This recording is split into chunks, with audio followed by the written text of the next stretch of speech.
Elle lui dit qu'il y a très longtemps, tellement longtemps que même les archives du roi de Tout n'en ont perdu la trace précise, qu'il existait une race d'une puissance et d'une volonté qui dépassait tout ce que le multivers avait vu.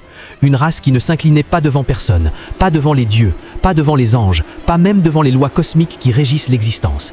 Une race qui avait osé défier le système céleste dans son intégralité.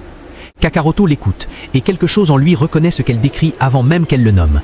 Elle dit que cette race avait été effacée, pas vaincue, effacée, que le roi de Tout lui-même avait prononcé la sentence, parce qu'une race aussi incontrôlable représentait une anomalie que le multivers ne pouvait pas se permettre de contenir. Mais qu'il y avait eu une exception.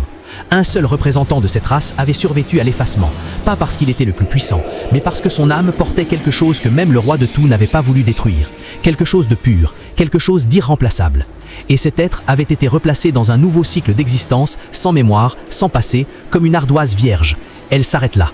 Kakaroto est silencieux pendant longtemps. L'espace d'entraînement autour d'eux est parfaitement calme. Le champ d'isolation que Vados a créé tient toujours. Personne dans le multivers ne peut sentir ce qui se passe ici. Et Kakaroto dit, d'une voix absolument calme, « C'était moi ». Ce n'est pas une question, c'est une confirmation. Il le sait. Quelque part dans ces fragments qui remontent, il le sait. Vados ne dit ni oui ni non. Elle pose simplement cette question, est-ce que ça change quelque chose à qui tu es aujourd'hui ?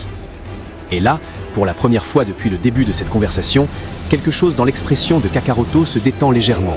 Pas de la résignation, pas de la colère rentrée, quelque chose qui ressemble à une décision. Il dit « Non, ça change ce que je dois savoir, pas ce que je suis ». Vados le regarde un long moment et dans ses yeux, quelque chose de très rare pour elle, du soulagement, réel cette fois.